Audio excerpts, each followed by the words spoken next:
I just installed this new app. It edits photos, organizes my calendar, even translates conversations in real time. It's brilliant, and it was completely free. I don't understand how that's possible.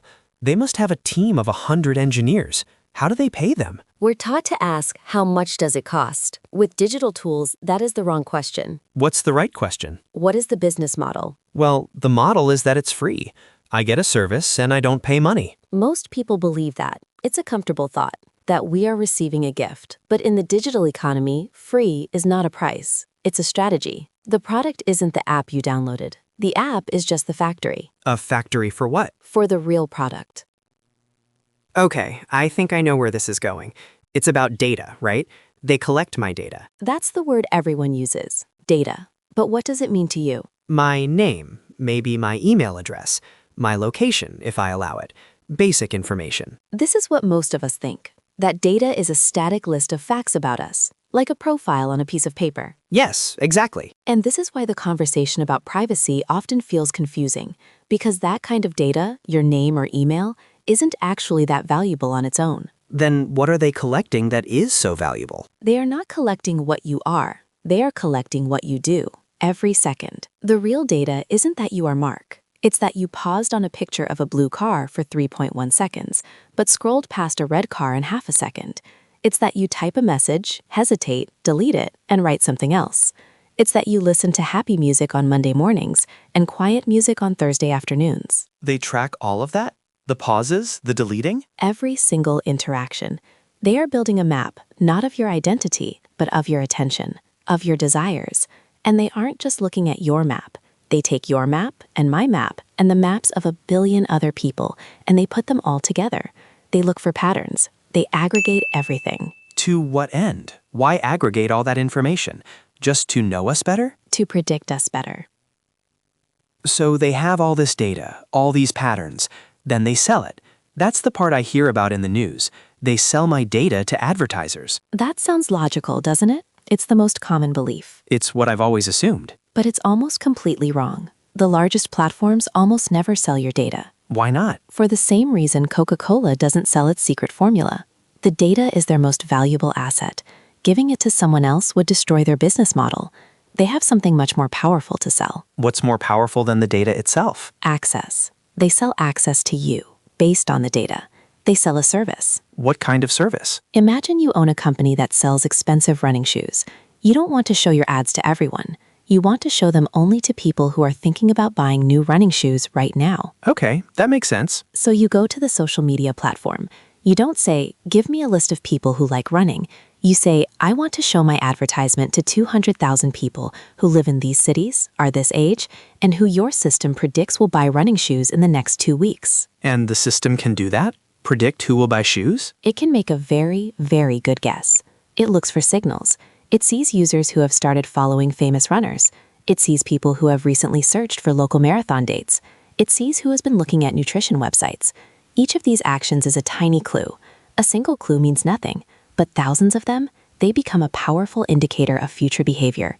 Your online activity becomes a proxy for your real-world intentions. So the shoe company never sees my name or knows it's me? Correct. The platform protects your identity from the advertiser because the platform wants the shoe company to come back again and again. They are selling a prediction service. They are selling certainty. So the price I pay for a free app is seeing a few ads for shoes. Honestly, that doesn't feel so bad. Sometimes the ads are even useful. It still feels like a fair trade. That's what we are meant to feel, that the transaction is simple. We give a little attention, we get a great service. But you think it's more complicated. The ad is not the price you pay. The ad is just the end result of the transaction. The real price is what the platform has to do to you to make that transaction possible. What do they have to do? The platform's only goal is to make the predictions more accurate and to create more opportunities to show you ads. How do they do that? By getting more data? Exactly. And how do they get more data? They need you to use the app more often and for longer periods of time. Their entire design is focused on one thing, capturing and holding your attention. The endless scrolling, the notifications. The little red dot telling you there's a new message. The algorithm that shows you a controversial post because it knows you are likely to comment. These features are not there to improve your experience. They are there to modify your behavior. To keep me on the platform. Yes. The true price you pay is not seeing an ad. The true price is the constant, low-level manipulation designed to keep you engaged. The product they are selling to the advertiser is a piece of your time, a piece of your focus. The methods they use to do this are incredibly subtle. Think of it this way. A hammer is a tool. It waits patiently in the toolbox until you need it. It doesn't send you notifications saying, maybe you should build something. My phone sends me notifications all the time. Because your phone is not a hammer. The apps inside it are not neutral tools. They have their own goals, and their goal is to transform your quiet, focused time into money. I understand the model now, but it still feels a bit theoretical, a bit like a conspiracy. I mean, I'm a smart person. I can close the app, I can ignore the notifications, and many of these tools are incredibly useful. I need a map app to get around. I use a free messaging service to talk to my family overseas. Are you saying that because the business model is based on advertising, these things are bad? Should we just delete everything and go back to paper maps? That's the resistance everyone feels. It's a very natural reaction. Because we frame it as a fight between good and bad, we think we have to choose between total connection and total isolation. But that's not the real choice. The problem is not the technology. The problem is our awareness of the business model behind it. We are making a deal without understanding the terms. If this is true, why do so many smart people I know, people who are very successful, still use these apps all the time? Why aren't they worried? Because the system is designed to feel helpful. It solves small problems for us right now. It connects us with a friend, it shows us a funny video, it gives us directions. The benefit is immediate and concrete. And the cost? The cost is delayed and abstract. It's a slow erosion of our focus. It's the feeling of finishing an hour of scrolling and wondering where the time went. It's the gentle shaping of our opinions and desires over months and years. The effects are not dramatic, they are cumulative. It's not about deleting the apps. It's about changing the question we ask ourselves. From is it free to what is the business model? Exactly.